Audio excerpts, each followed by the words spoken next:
Well, good morning, everybody. Sorry I haven't been here in a couple days.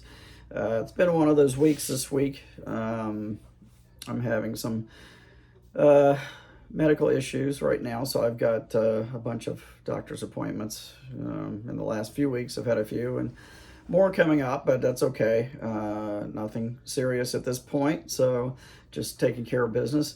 Um, Working on the big Corvette. It's almost done, so I'm hoping by Sunday morning we'll do some model cars and coffee and share that with you. I've got just some details left to do on it, a little bit of paint work and some touch up and a few little things like that. But for the most part, it's finished. Had some trouble with it, keeping the windows in it.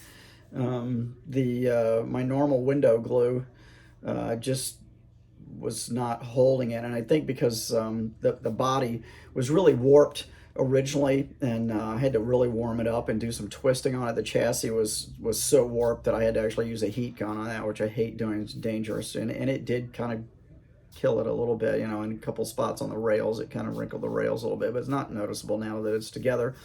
But the windows, I guess, were kind of tweaked too. You got to remember, that kit is over 40 years old now. It's like 42, 43 years old. It was released in 82. And just from sitting in the box, even though everything was bagged in the box and everything, from being in the box, and the box had a little bit of crush on it, so it was probably stacked. So I'm guessing over the years something's been pushing down on that body. That body was supposed to have T-tops in it too. So the T-tops not being installed, you just had that thin center rail that the T-tops sit down on top of, and that allowed that to get twisted, I think, and along with the window glass too. So took some work, and it's not perfect. They're in there now, and some different glue, because my original window glue, I put it all on there, taped it. I had about 25 pieces of tape all the way around the windows, front and back, holding them on. I let it sit for a day, took it off, and after I took all the tape off, I'd come back by the model a few hours later, and the front window was completely lifting, which really surprised me. So I ended up using some of the B6000 along the bottom edges, which I hated to do. It's much more noticeable as far as the glue through the clear glass, but there was nothing I could do about it. And I had to do that in the rear in a couple places too, because it just would not lay down. Still got a few little gaps in it, but it is what it is.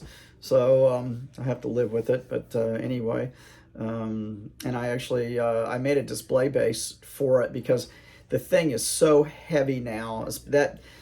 That's probably the biggest downfall on large scale anyway, of like the 3D printed stuff. That motor weighs a ton, and so it's kind of just shoving the suspension down, shoving everything down, and it broke a few things loose. When I first got everything put together, it kind of broke some of the stuff loose in the rear end and the front end, so I had to repair that. So actually what I've done is I made a plexiglass base for it with some little plexiglass rod support. So it got it just, like 3 or 4 millimeters off the ground, the tires. One of those tires has kind of got a flat spot anyway. It was that way from in the box. Apparently it was smushed up in the box, and it kind of flattened it. So it almost looks like a low pressurized drag slick. But it's got a little bit of a flat spot on it, but it just wouldn't come out. There was nothing I could do to it. I tried warming it up and stuff, but it's been that way for so long. It's just not changed. But adding all that weight was just kind of crushing all the tires. So just got just a hair off the ground just to take that weight off of there. So it was working out okay. So I'm pretty happy with it so far. But anyway, we'll share that with you. A couple of shop card shout outs. Let me do this before I move along here. First one, Donnie Griffin at Grumpy Old Man Scale Models. He's got some good stuff. I like this truck. Donnie, thanks for the shop card. Appreciate it. Enjoy looking at your work. Some really, really super clean stuff. So you guys, if you haven't subscribed to him, you should go take a look and subscribe. And then one of my favorite buddies, who I love watching as often as he posts up something, is Glenn's Models. Glenn never fails to make me laugh, and great shop card. Got some cool hand-drawn artwork on the back, double-sided card, and I love Glenn's work. He builds some just killer gassers and very creative. He's done some kind of show rod stuff like I like to do. Loves the Munsters. I love the Munsters. So, and Glenn's he's just a funny guy. So I'm sure most of you have already subscribed to him. But if you haven't, it's Glenn's Models. And again, there's his card. So go take a look if you haven't. So what I was going to share with you today, because I don't have any model stuff here, is another vintage toy. This is a really crazy one, and I didn't have this as a kid, and I remember I wanted it as a kid, like several other things, but I didn't have it. But of course, I grew up in the Vietnam War era, so you know, we played guns. I'm an Army, you know, as what we did that all the time, and of course, a lot of kids had, you know, had vintage helmets and stuff, and of course we all had those canteens that you could get from the Army surplus stores. Back then they had Army surplus, so you could go buy those cool, you know, Army jackets and fatigues and boots and helmets. You could buy all this stuff. They sold all that stuff as surplus at those stores. I mean, those places were around forever when I was a kid, and Army surplus, I just remember that, and going, you know, the clothes made great work clothes, the jackets, everybody had those jackets back in the 60s and 70s, those Army jackets. Of course, we had to sew a peace sign on there to say something against the war, because it was a really shitty war. But anyway, a lot of the toys at that time were geared around war, because that's what was going on, and that's, you know, that was it. Of course, now guns are always an issue. I own guns. They're in the drawer where I can get my hands on them if somebody comes in my house, but I haven't shot them in years. I'm a really good shot, and I used to shoot a lot when I was younger. I don't anymore because I don't feel the need to. But you know, they're there for safety and security. But I have security lights and stuff in my house, and a dog and everything else. So hopefully, never find the need for that, because I would really never want to have to shoot anybody. I just wouldn't want to do that. But anyway, this is a toy, and I'm going to show you the commercial for this thing first, because I pulled it up here, and it's the Johnny 7 OMA. And OMA stands for One Man Army. So let's take a look here. Your squad is ready for you to lead them through. With Johnny 7 OMA, you charge. Fire grenade. Bullseye for Johnny 7. Watch out, tank. Fire anti-armor shell. Fire anti-tank rocket. Johnny 7's got 'em on the run. Johnny 7 fires bullets like a rifle, fires like a Tommy gun. Now it's a cap-firing pistol. You've won with Johnny 7, the one-man army gun. It's 7 guns in one. Let's count them. 1 is a grenade launcher. 2 anti-armor gun. 3 anti-tank gun. 4 bullet-firing rifle. 5 Tommy gun. 6 anti-bunker gun. 7 cap-firing pistol. There's no other gun like it. To be sure, look for Johnny 7 OMA, the one-man army by Topper. All right, so yeah, this is definitely one of those toys, hey kid, you'll put your eye out. I mean, because this thing shot those plastic bullets pretty hard.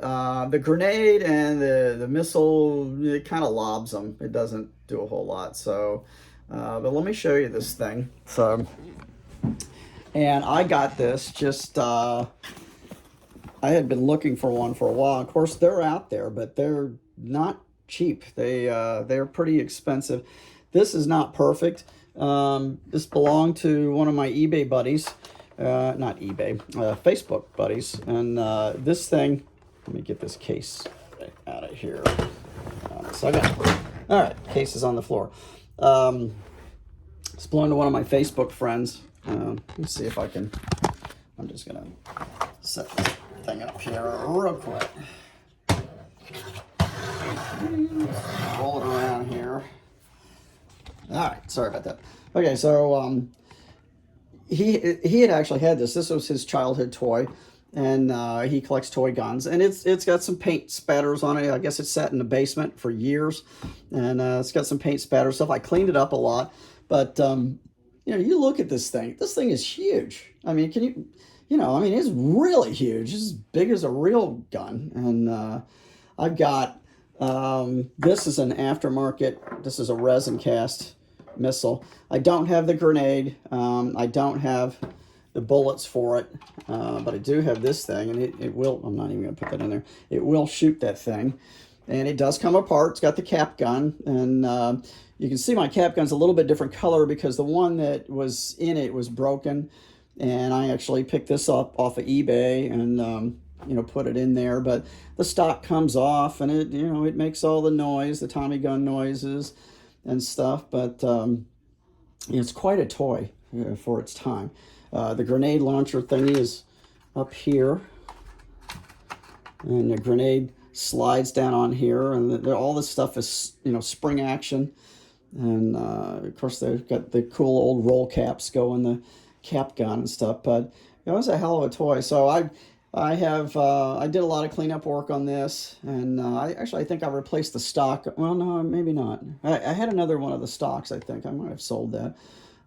You can get parts. You can find parts. There's people casting pieces for this aftermarket. You can buy the bullets. There's a guy, I think in England, that makes the bullets, and once in a while the loose pieces like the grenade will come up or something. But you know, just those loose parts bring huge amounts of money. And if you buy one of these, you know, like mint in the box, they go for ridiculous amounts of money, and they're out there. There's people that have them that, you know, are still in the box or whatever. So but anyway, I wanted to show you guys that, just another kind of crazy toy. I thought I heard somebody knocking on my door. Yeah, anyway, so I wanted to share that with you. That's just kind of a fun thing, and I don't drag that out very often, but just a crazy something or other out of my collection. But anyway, so I will probably see you guys Sunday morning. Get some coffee again, and we'll take a look at the Corvette hopefully then. I'm gonna hopefully see my buddy Day Choi this weekend, and maybe I'll shoot a little video at his house too, and probably go over and have some coffee with him. So I'll see you guys again real soon. Thanks for tuning in, and I'll be back soon. All right, have a good day.